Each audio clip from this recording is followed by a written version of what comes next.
Ngayon, eto, anak ni Duterte. O, eto na. Pakinggan nyo yung anak ni Duterte. He doesn't want. Yan, eksakto ha. Anak ni Duterte, wala pong iba, mga kababayan, kundi ang tinaguriang Barbie ng Davao, kundi po si Baste Duterte. Mapaghamon, pero ang bilis atakbo. Grabe no.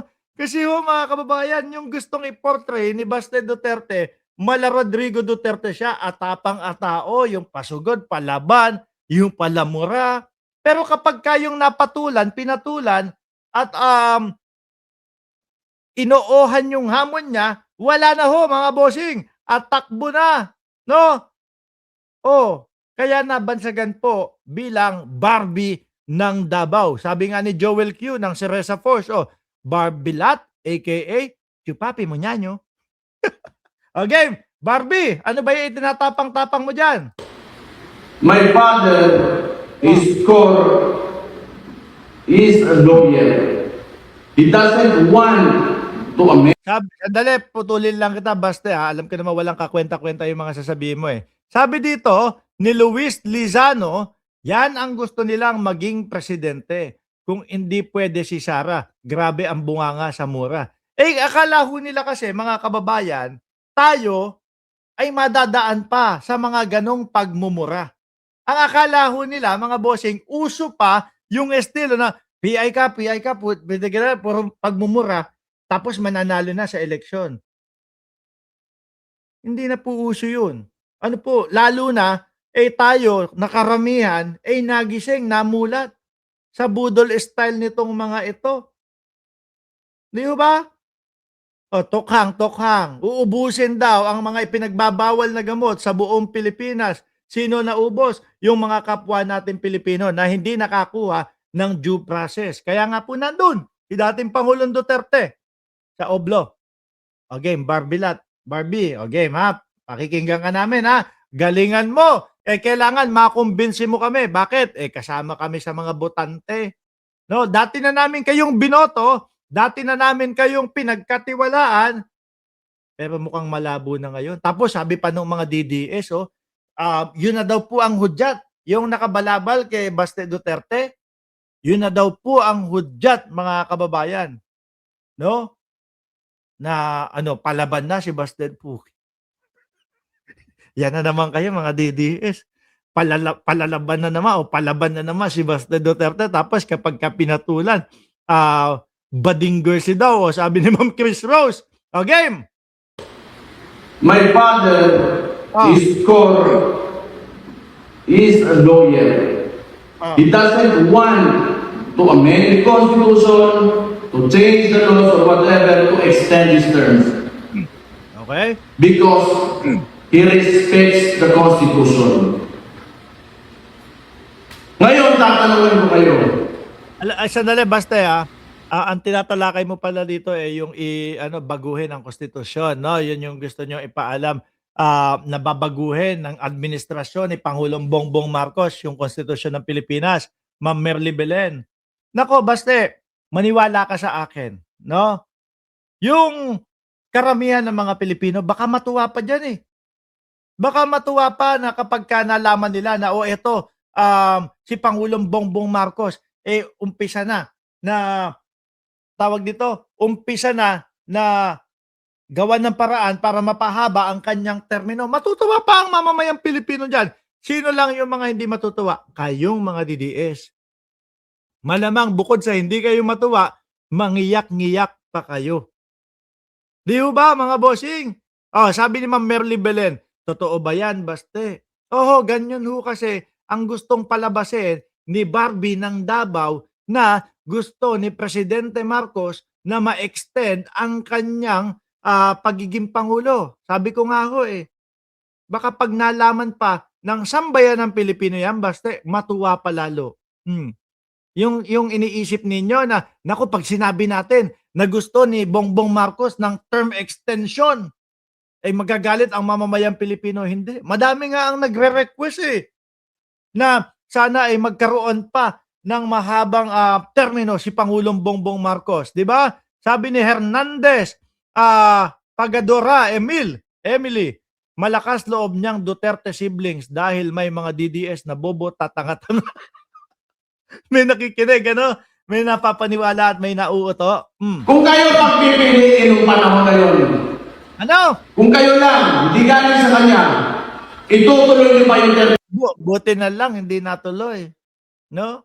Mabuti na lang hindi nangyari. Malamang pati po tayo ngayon hanggang ngayon bulag pa din tayo. niya?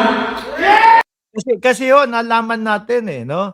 Yung mga karakas nitong mga Duterte, nalaman natin yung mga kilos nitong mga ito nung ang presidente na si Pangulong Bongbong Marcos. Nagkatotoo yung sabi-sabi o yung kwento-kwentuhan na darating ang panahon, no? Pagkatapos ng 2 taon na nanunungkulan si Bongbong Marcos, yang mga Duterte pipilitin, pupwersahin na siraan si Bongbong Marcos para mapaalis sa kanyang posisyon. Bakit ganyan? Bakit kinakailangan pa umabot o lumagpas ng 2 taon? Kasi para kagaya nung kay Gloria Macapagal Arroyo, no? Kagaya nung kay Gloria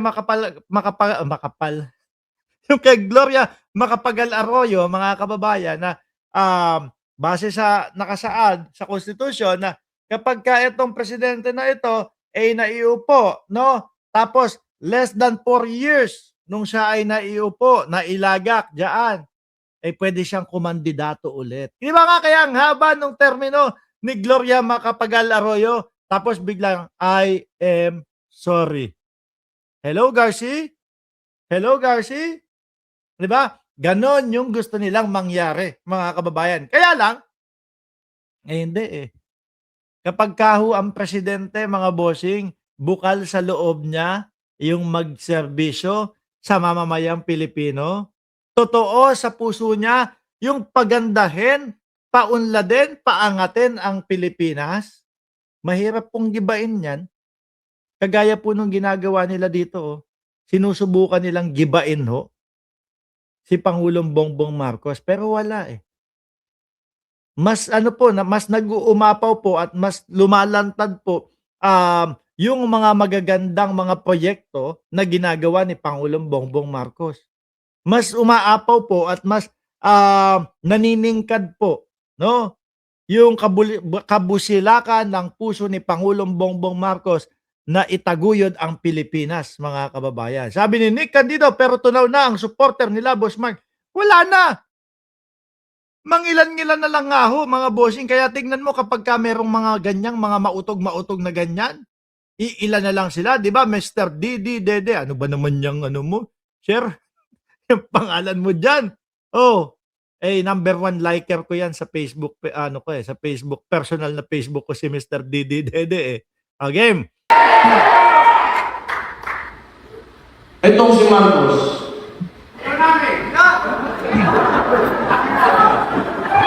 Ganyung buang Ano? Buang, adik, ingon masayang isuon.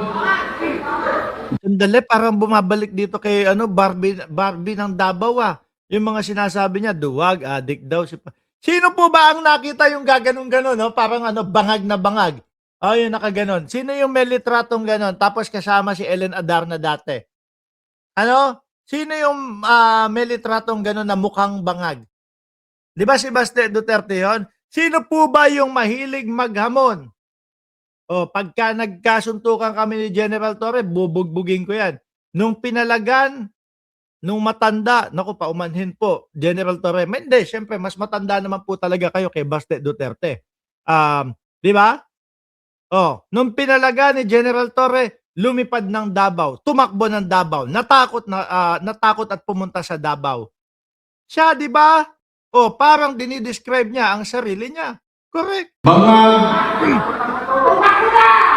sira yung puwet, diverticulitis, kung ano-ano pinapasok siguro dyan.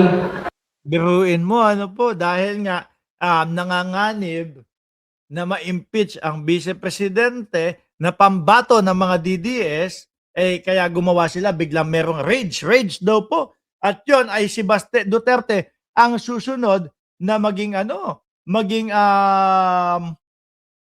Pangulo. mga kababayan. Hmm, biruin mo eto susunod na pangulo. Paano mo naman ihaharap 'to doon sa mga matataas na lider ng ibang bansa? Paano mo naman, ipagmamalaki yung mga ganitong tao na humarap doon sa ibang lider ng ibang bansa? 'Di ba Linda Amor? Oh, Ano achievement nito? Binalik yung droga, binalik yung kriminalidad, binalik yung korupsyon. At ngayon yung putang ina. oy naku, yan na naman. Kailangan may mura para po hindi mahalata yung pagka-Barbie ng Davao. Ano? Gano'n, para astigin daw ho, mga kababayan. Em astig nga naman, 'no? Makuha ang mga Pilipino, doon sa mga pamura-mura ng ganyan, eh, mga DDS na lang. At yung mga nananatili na lang na mga DDS ang makukuha at mauuto nyo diyan sa mga pagmumura ninyo, 'no? Ngayon ang Pilipinas unti-unti nang bumabalik sa pagkadesente. Ayaw na nung barubal style, ayaw na nung mga ganyang mga, pagmumura na style. Gusto pa magpatagal ng termino niya. Ah, Magaling din. Sa kawalang hiyaan ng pukin ng pinagyan. gigil, eh, paano ba naman? Oh, sa administrasyon ni Pangulong Bongbong Marcos, si dating Pangulong Duterte naoblo. Kaya gigil ho si Barbie. Ganito kasi yan. Eh, titigil na kita. Putragis ka, wala namang kakwenta-kwenta yung mga pinagsasasabi mo, puro naman, kalokohan.